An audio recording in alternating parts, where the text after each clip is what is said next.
Full time. Arsenal 2, Brighton 1.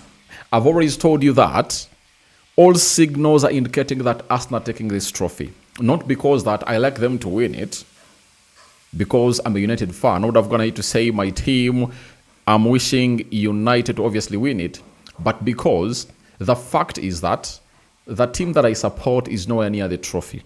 That is it. And again, the chance, the luck has obviously gone ahead to really streamline itself in the path of Arsenal, today through that own goal that came in through from that defender of a side known as Brighton. And you might take this for granted, but in a space of like 2 weeks, Arsenal has won 3 games because of own goals. I tell you, first and foremost, if you remember the game of Wolverhampton Wanderers, 2 own goals, right? Arsenal in the midweek went ahead to play a team known as Crystal Palace. How did they score? It was an own goal. You remember, again from a set piece. Now, even today, after Odegaard pulled the trigger, after shaping himself well at the edge of Etina's box area from a pass that was given to him by Bukayo Saka, the club of Arsenal went ahead to see its captain put that ball in the back of the net. First half ended 1-0, and that was Martin Odegaard for you. You get? Odegaard scored his opener in the 15th minute, and he gave Arsenal a lead. Second half came in through. Arsenal needed to obviously find themselves in a position of really being in what we call a comfortable lead. You know what happened? Declan Rice delivered a very beautiful cross at the near post from the corner, and then Ruta went ahead to nod it into his own net. Guys, you understand what I'm talking about? This is luck, because if this goal doesn't go in, 12 minutes later, Brighton pulled one back through Diego Gomez. From nowhere, they obviously went ahead to pull out a goal, because if you watch this game very well, Arsenal was in total control. They were in total control, and not very many times you saw to it that Brighton really went ahead to put out some threats, apart from that one where David Raya was caught to obviously make what we call a textbook save. But all in all, they were really running the show. I'm talking about Arsenal. But luck again came to their side, and they scored that own goal, in a very beautiful fashion with no pressure on the player. He ended up brushing that ball in the back of the net. Was he afraid of the near post run that was made by Victor Gyökeres that would obviously put that ball in the back of the net?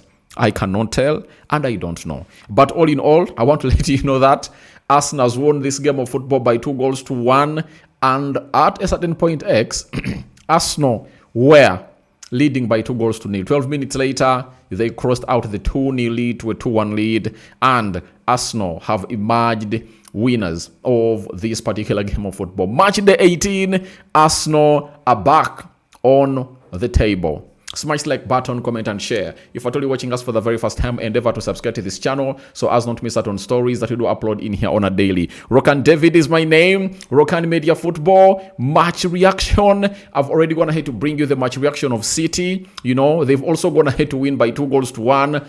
I think for them, they won the game with the same result, but in a different fashion, because for City, they took the lead through Tijan Reinders, and then Hutchinson, former Arsenal Academy graduate who left and went to Chelsea, then Ipswich. Now he is at a side known as Nottingham and leveled up. Then the man himself, Ryan Cherki, went ahead to obviously put that ball in the back of the net to see to it that the club of Arsenal goes ahead to the club of Man City goes ahead to register that sweet win at the Forest Stadium. That is the City ground. So guys, it has not been any easy for any of those teams. City has won 2-1 in a different fashion because they took the lead, they leveled them, and they had to really score, But Arsenal took a lead twice, and Brighton pulled back once. You understand? And that's how things really panned out through for the side of Arsenal. But there are some factors that you need to obviously talk about. And this is really very worrying for Bukayo Saka. And in this particular game of football, I'm going to be discussing about him a lot. Because this is really one of the stats that I think are not amazing for the player. And Opta Joe has told us the following about Bukayo Saka. Arsenal fans, pay a lot of attention to detail to this stat. You understand? And it's coming in through from Opta Joe. He has told us that Bukayo Saka has assisted a Premier League goal at Emirates for the first time since 23rd November 2024 against Nottingham, ending a run of 14 home appearances without an assist. Now, this is really very troubling. If you're an Arsenal fan, this cannot obviously keep a smile onto your face. It just goes ahead to obviously send lots of worries into what you think Bukayo Saka is supposed to be. Because if he has gone ahead to take that long without creating an assist, for a player who we knew to it that the club of Arsenal had obviously gone ahead to find themselves in a position of really getting a player who can really score and assist, that is really very troubling. But I think all this is as a result of him having pressure on him. I saw him today getting into proper positions of releasing Victor Gyökeres, and he couldn't release the player. And I was like, what the hell is he doing? You understand? I was asking myself, what is he doing? Because he never at any one point looked like he was going to look out for Victor Gyökeres, you know, those runs that he made. And surprisingly, when Martinelli came in through and Gabriel Jesus, you saw to it that they can really play very well. And that's why I told you that Jesus will unlock Saka. Because Saka, Odegaard, Jesus and Martinelli played together for some time and they know themselves very well. You know, each one can read each other's run like a book. And you saw to it that when Gyökeres was taken off and Jesus was brought on, Arsenal was really very flamboyant. And the fluidity up front was really out of this world. And you saw to it that Arsenal was really attacking. You know, chances were created, runs were created. And I think time is going to come when Gabriel Jesus is commanding the starting position in the lineup of Arsenal. And in the game of Aston Villa, I'll tell you, I start Gabriel Jesus. I tell you, I start Gabriel Jesus because of the chemistry that these players do have. I know Martinelli will start, Saka will start, and Odegaard will start. What does that mean? It means that you have to really give them Gabriel Jesus because he will unlock them. You get? If you want to see Saka thrive, if you want to see Martinelli thrive, get in a Jesus. You saw how they really looked, you know? And talking about Gabriel Jesus, his cameo will obviously be talked about by many. That is it. It will be talked about by many. Why talked about by many? I liked his leadership skills. And this is where experience plays its most part. You saw to it that because Saka is really inexperienced, when they got a corner and they were left with like 5 minutes to play, the 5 added minutes, he directly delivered the corner. Yet, you saw to it that Arteta was calling all his players, even Gabriel Magalhaes, he was calling him that, please, get back into the central defense, get out of the box. And the message was all clear that don't direct that ball into the 6 yards box area. Can you really go in for a short corner? And you saw to it with Gabriel Jesus. When they got those corners in those 5 added minutes, he was like, let's go in for these short corners. Even when he had the chance to obviously go at the defender, he was like, let me possess it. And he really went in for possession other than going to shoot at goal, because he knew to it that it was not a guarantee that it was obviously going to cross the line. But with possession, Arsenal are a huge possessing team that can do a lot of things together. You understand? So, I think that was lovely things that Arsenal went ahead to do. And how the manager brought in Gabriel Magalhaes in to obviously get in minutes, because he knows to it that come rain, come sunshine, he needs him in the game of Aston Villa that they are playing on Tuesday. They've played on Saturday. They're resting Sunday and Monday.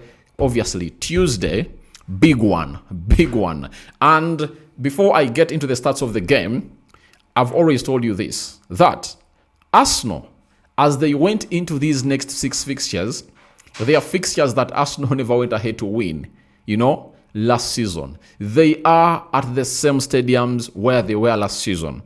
And the first fixture was Everton. Away last season, it was 1-1. And when Arsenal visited them this season, they beat Everton by 1-0. That is a very huge positive and a tick in the right direction, not so? Then, today they are playing against Brighton in that game where Declan Rice went ahead to get a controversial red card. They've gone ahead to win it by 2-1. Last season, it ended 1-1. Now, the next game is Aston Villa. When Aston Villa came at Arsenal last season, Arsenal went ahead to really draw 2-2 with Aston Villa. You understand? Now, they're obviously going to be facing one another. You understand? The other one is Bournemouth. Arsenal lost to Bournemouth by 2-1 last season away. So that one is also coming. There comes Liverpool 2-2 at Emirates. They are coming at the stadium known as Emirates again. And then Nottingham Forest away, Arsenal drew 0-0. Now, these are the points that really failed Arsenal from winning the trophy last season. When I was doing what we call the match day live, I really showed you the number of points that Liverpool took the trophy on. Just 10 points. And how many points did Arsenal drop in all these games? In the game of Everton, they dropped 2. In the game of Brighton, they dropped 2. In the game of Villa, they dropped 2. In the game of Liverpool, they dropped 2. In the game of Nottingham, they dropped 2 points. Those are 10 points that Arsenal went ahead to drop.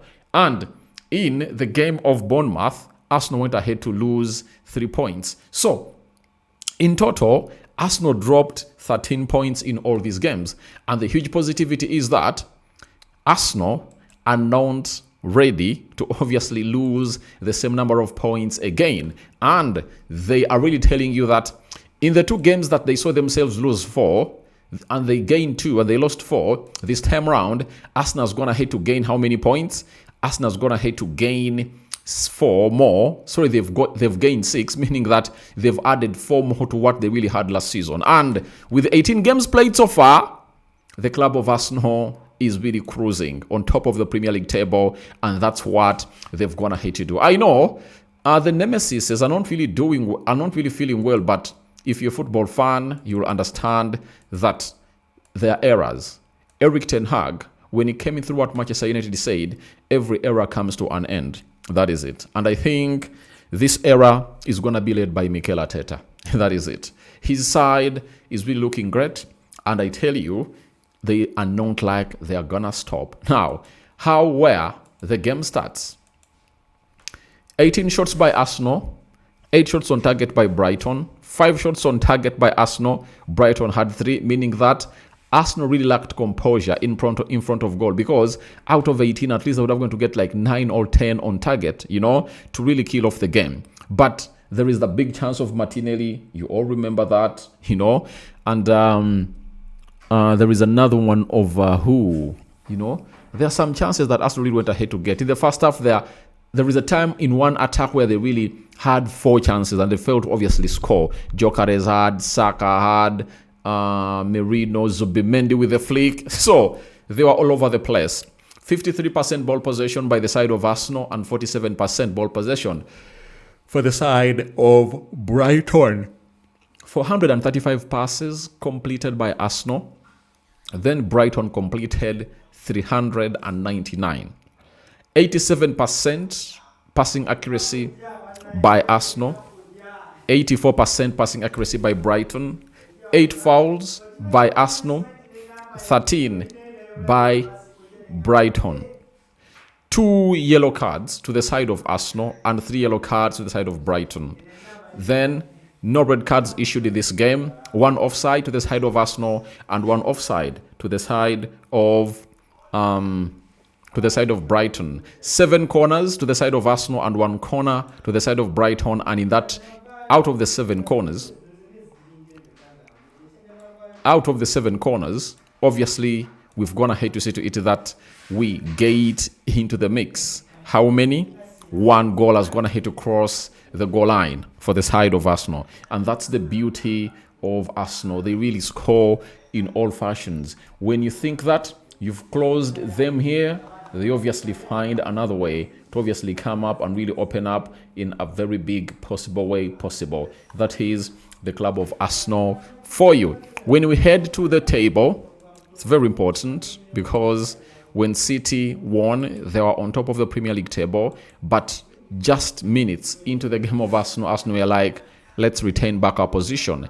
Arsenal, 18 games, 13 wins, 3 draws and 2 losses, 33 goals scored, 11 goals conceded, goal difference of 22, and they're having 42 points. Man City, 18 games played, right? They've gone ahead to obviously win 13, 1 draw and 4 losses, 43 goals scored. City has scored 10 more goals than Arsenal, but they've conceded 17, 6 more than Arsenal. 23, it's 26 as the goal difference and 40 points in second position. Villa playing Chelsea tomorrow, they are still third, 36 points. Liverpool have gone ahead to win today, and Florian Wirtz has gone ahead to score his first ever Premier League goal in there, and he has done great. They're having 32 points. Chelsea is playing tomorrow. They are 50th with 29 points. Man United won against Newcastle yesterday. They're having 29 points. Sunderland is having 17 games played with 27 points. That is it. And that's how things are really panning out for the side of Arsenal. Now we wait and see how Arsenal really forms up in their next fixture when they're playing against Aston Villa at the Emirates. The game is coming on Tuesday, 30th, and we'll be waiting for what will obviously come out of that fixture. So guys, thank you very much for watching through. The player ratings will be coming in through latest in there. But that's what I really noted in that game of football. But all in all, as I said in the match day live, Arsenal need to sign a player in a Declan Rice kind of model, but with the speciality in the central defense and the right back, because Timber injured, Ben White injured, Carafiori injured, Mosquera injured. Now, what if Saliba gets an injury? How will Arsenal play like? Because even if you say you're playing Declan Rice in the defense or Odegaard, will you be safe as you are safe when you're really having a player who can really be playing those positions? That's why I'm really urging Andy Batha to obviously search for a profile, for a player of a profile in that caliber. I'm out. Bye-bye.